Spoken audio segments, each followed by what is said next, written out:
முக்கியமாக இன்று கிழக்கு மாகாணத்தின் கிழக்கு தமிழ் கூட்டமைப்பு என்ற ஒரு அரசியல் இயக்கத்துக்கான அங்கீகாரம் விடப்படுகிற நல்ல நாளிலே இங்கே வருகின்ற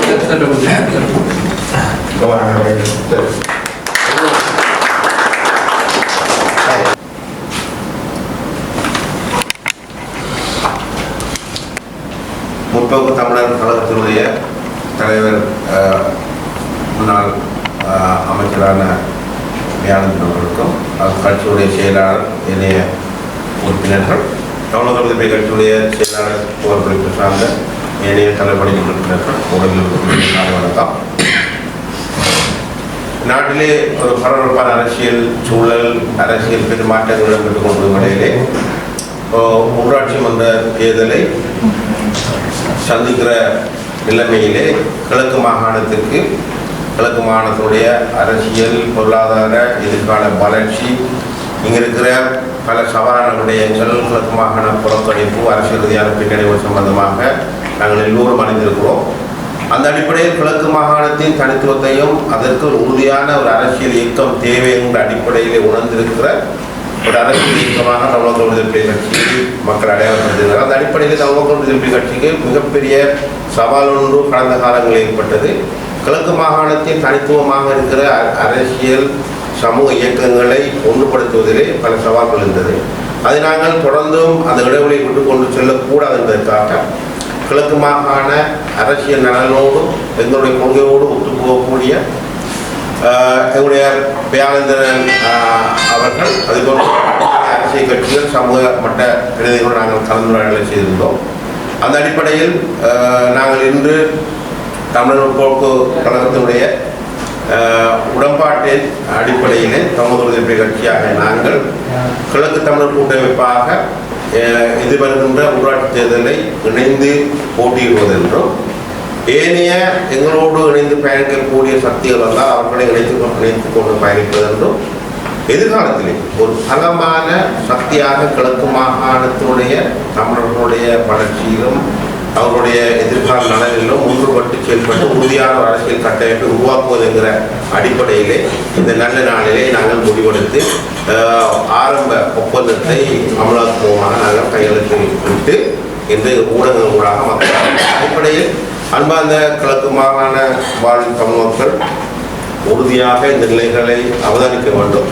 இப்பொழுது இருக்கிற அரசியல் சூழல் எதிர்காலத்தில் அமைய இருக்கிற அரசியல் சூழலில் மாற்றங்களை எப்படி ஏற்படுத்த முடியும், தொடர்ச்சியான அபிவிருத்தியும் இந்த மக்களுடைய அரசியல் பொருளாதார சவால்களை வென்றெடுக்கக்கூடிய ஒரு கட்டமைப்பாக நாங்கள் இதை நிச்சயமாக உருவாக்குவோம். அந்த நம்பிக்கையோடு எங்களோடு நீங்கள் தொடர்ந்து கைகோர்த்து செயல்பட வேண்டும்.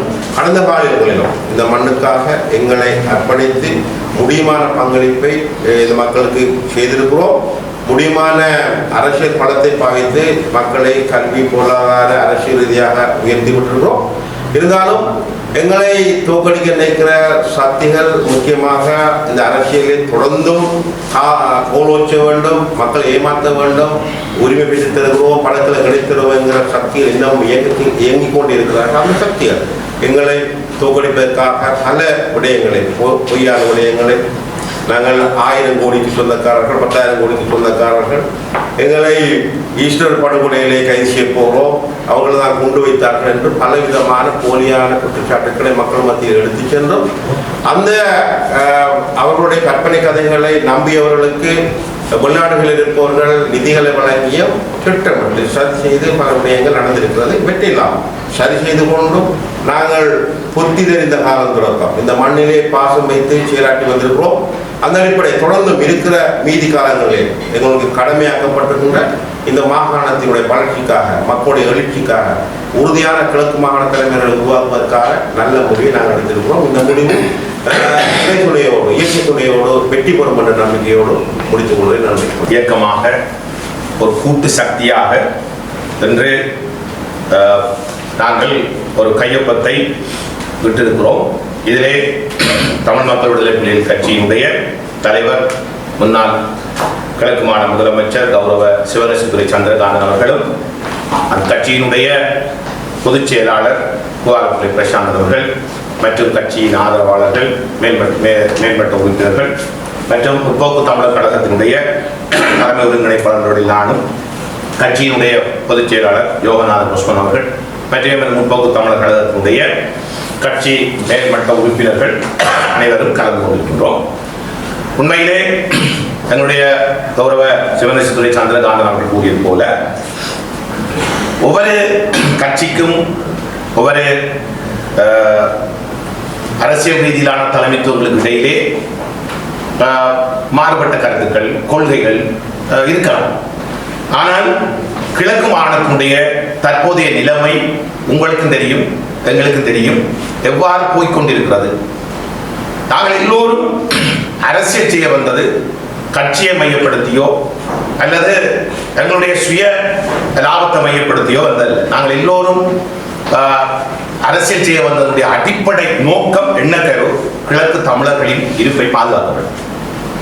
கிழக்கு தமிழர் இருப்பு என்பது நிலம், வளம், பொருளாதாரம், கல்வி, கலை, கலாச்சார, பண்பாட்டு, மனித விழுமியங்கள் எல்லாம் பாதுகாக்கப்பட வேண்டும் என்ற ஒரு உன்னத நோக்கோடு தான் நாங்கள் இந்த அரசியல் பயணத்துக்குள்ளே வந்திருக்கிறோம்.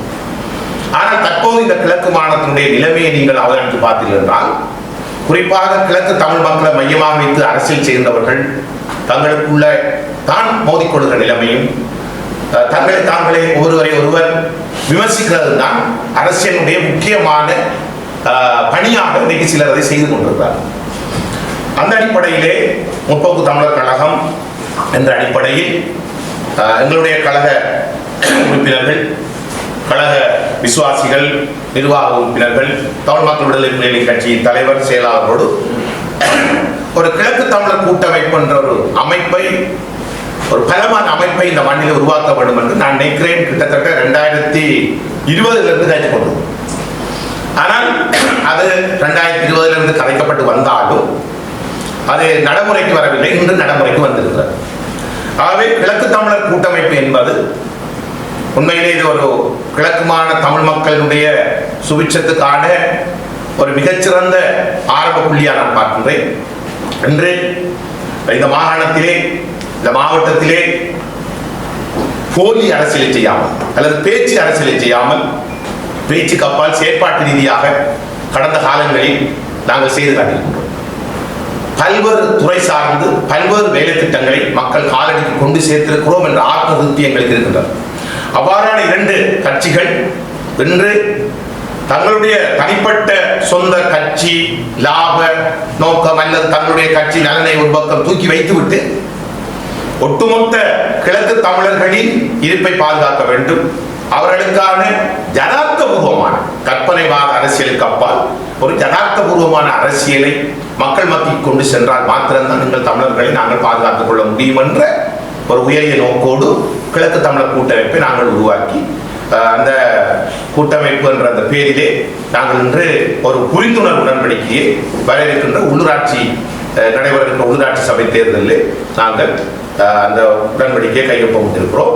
நிச்சயமாக இந்த கிழக்கு தமிழர் கூட்டமைப்பு என்பது நாங்கள் மாத்திரமல்ல, இந்த மாகாணத்தில் உள்ள தமிழ் மக்களை வைத்து அரசியல் செய்கின்ற அரசியல் தலைமைகள், அரசியல் கட்சிகள், பொது அமைப்புகள், சிவில் அமைப்புகள், அதான் பொது அமைப்புகள், புத்திஜீவிகள், கல்விமான்கள் அனைவரும் தங்களுடைய சொந்த அரசியல் கட்சி லாபம் அதெல்லாம் ஒரு பக்கம் வைத்துவிட்டு ஒட்டுமொத்த கிழக்கு தமிழர்களின் இருப்பை பாதுகாக்கின்ற வகையிலே எல்லோரும் ஒரு கூடைக்கு ஒன்றிணைய வேண்டும் என்ற நாங்கள் எல்லோரும் எதிர்பார்க்கிறோம். அந்த எதிர்பார்ப்பின் ஒரு முக்கியமான கட்டம் தான் இன்றைய புரிந்துணர்வு ஒப்பந்தமும் கிழக்கு தமிழர் கூட்டமைப்பினுடைய ஆரம்பம். ஆகவே இதற்கு எல்லோருக்கும் நாங்கள் அன்பாக அறைகோள் விடுகிறோம்.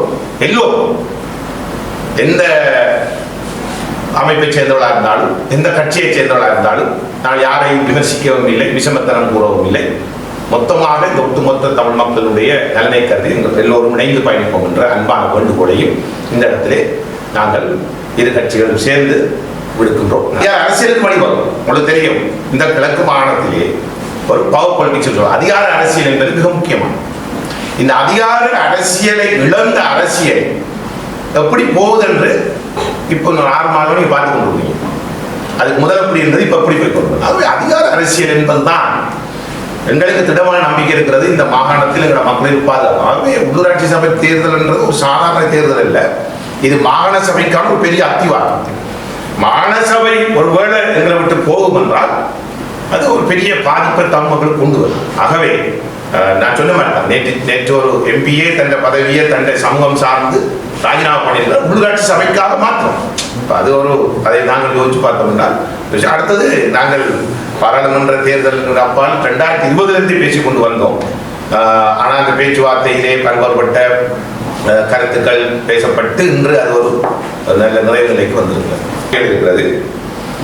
எங்களுடைய நோக்கம் தோல்வியடைவதற்காக நாங்கள் தேர்தல் போட்டியிடவில்லை, வெற்றியை நோக்கி கொண்டுதான் நாம் போட்டியிடுகிறோம். 12 சபைகளிலையும் குறிப்பாக காத்தாங்குடி, கோட்டமாவடி, ஏறாவூர் 2 நகர சபையும் ஒரு பிரதேச சபையை தவிர்த்து மிச்சமாக இருக்கிற 9 சபைகளிலையும் கைப்பற்றுவோம் என்ற நோக்கத்தோடு, ஏனென்றால் கடந்த காலங்களிலே இந்த பிரதேச சபைகளுக்கு ஊடாக நாங்கள் மத்திய அரசில் இருந்தாலும் பிரதேச சபைகளுக்கு ஊடாக மாகாண சபை அதிகார மாநிலம் இருந்தது, அவருக்கு ஊடாக பல வேலை திட்டங்களை செய்து காட்டியவர்கள்.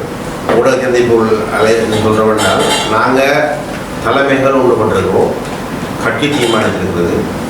அப்போ கொள்கை பிடிப்புள்ள இயக்கத்தின் அடிப்படையிலே அதை போடாமலும் சில பிரச்சனைகள் கிராம மட்டத்தில் எழுதலாம். அப்படி எழுதுகிற பொழுது நாங்கள் தீர்த்து கொள்வோம். அதுபோல் ஊடகத்தின் அடிப்படையில் நாங்கள் உங்களோட எதிர்பார்ப்பது என்னவென்றால் கடந்த காலங்களிலே நடந்திருக்கிற குழப்பங்கள் வழிமுறை பற்றி நாங்கள் வரலாறாக எடுத்துக்கொள்ள முடியும். தேர்தல் தோல்வியாக இருக்கலாம் அல்லது கூட்டமைப்புடைய பிள்ளையாக இருக்கலாம். நாங்கள் இன்றிலிருந்து ஒரு புதிய பாதையிலே கிழக்குமான அரசியலை மாற்றுவதற்கான முயற்சியில் இருக்கிறோம். அதற்கு நீங்கள் ஆக்கவும் ஊக்கம் கொடுங்கள். கேள்விகளை எப்படி கேட்கலாம், அல்லது இந்த கூட்டமைப்பு இயங்கக்கூடாது அல்லது கிழக்கு மாகாணத்தில் அரசியல் தலைமை உருவாகக்கூடாது என்று சதி செய்கிறவர்கள் வேறு விதமான கருத்தை கொண்டிருக்க முடியும். அந்த அடிப்படையில் அந்த கோணத்தில் பார்க்காம ஊடகங்களான அடிப்படையிலே நீங்கள் ஒரு உறுதியான கிழக்குமான அரசியல் கட்சி ஒன்றை வளர்த்திருக்கிற உதவி செய்யுங்கள் என்பதுதான் என்னுடைய வேண்டுகோள். அந்த அடிப்படையில் நான் நம்புகிறேன் இது ஒரு நம்பிக்கைகரமான கூட்டமைப்பாக நிச்சயமாக இயங்கும். நாங்கள் ஆட்சியை பிடிப்பதும் ஆட்சியை தீர்மானிக்கிற சக்திகளாக மற்ற மாநிலத்தில் நிச்சயமாக வருவோம். அந்த நம்பிக்கை நமக்கு இருக்கிறது. அதுபோல் நாங்கள் இன்னும் கிழக்கு மாநிலத்தை நேசிக்கிற பல அரசியல் தலைவர்களோடு பேசிக் கொண்டிருக்கிறோம். பொது நிறுவனங்களுடைய கிழக்கு மாநில தனித்துவம் சம்பந்தமாக பேசிக் கொண்டிருக்கிறோம். நிச்சயமாக நான் நம்புகிறேன் உள்ளாட்சி தேர்தல் இடம்பெறுவதற்கு முன்னர் கூட இந்த கூட்டமைப்பு பலம்பெறும். நிச்சயமாக ஒரு பெரிய இயக்கமாக வளர்த்தெடுப்பதிலே தமிழ் மக்கள் விடுதலை கட்சி மிகப்பெரிய பங்களிப்பை செய்யும், பல விட்டுக் கொடுப்புகளை செய்யும். எந்த விதமான பிரச்சனைகள் வந்தாலும் தூர நோக்கத்தின் சமூகத்துக்காக பல விட்டுக் கொடுப்புகளை நாங்கள் செய்வதற்கு காத்திருக்கிறோம். அதை நாங்கள் செய்து காட்டுவோம் என்ன உறுதியான நம்புகிறோம். மற்றது கூட தெரியும், பல பொது அமைப்புகள் இந்த மாவட்டத்தை இந்த மாகாணத்தை நேசிக்கிற புத்திஜீவிகள், கல்விமான்கள் கிழக்கு தமிழர் கூட்டமைப்பு என்ற ஒரு எண்ணக்கருவிலே நாங்கள் புரிந்துணர்வு உடன்படிக்கை செய்ய போறோம் என்ற விஷயத்தை அறிந்து பலர் எங்களுக்கு இப்போதும் பாராட்டுக்களையும் நல்ல முயற்சி என்பதை தெரிவித்துக் கொண்டுள்ளார்கள். ஆகவே கௌரவ சிவனேஸ்வரி சந்திரன் அவர்கள் கூறியது போல நாங்களும் முற்போக்கு தமிழர் அடிப்படையிலே கிழக்கு மாநிலத்தில் ஒரு வலுவான ஒரு கட்டமைப்பை தமிழ் மக்களுக்காக உருவாக்குவதற்கு நாங்கள் பல விட்டுக் கொடுப்புகளை கொடுப்பதாக பல 2 கட்சிகளும் பல விட்டுக் கொடுப்புகளை கொடுத்துதான் இன்று இந்த ஒரே இடத்துக்கு வந்திருக்கும். அது எல்லாவற்றையும் சொல்ல முடியாது. இருந்தாலும் 2 கட்சிகளும் பல விட்டுக் கொடுப்புகள் பரஸ்பரம் புரிந்துணர்வு என்ற அடிப்படையிலே பல சுற்றுவட்ட பல பேச்சுவார்த்தைகளை நடத்தி எங்கள் மக்களுடைய நலன் தான் முக்கியம், அதுக்கு பிறகுதான் எங்களுடைய நலனோ கட்சி சார்ந்த நலனோ அதெல்லாம் ஒரு பக்கம் தூக்கி வச்சுட்டு ஒரு பலமான கிழக்கு தமிழர் கூட்டமைப்பை கட்டமைப்பை ஒரு இயக்கத்தை உருவாக்க வேண்டும் என்பது எங்களுடைய நோக்கம் இருக்கிறது. அதுக்கு எல்லோரும் ஆதரவு தர வேண்டும்.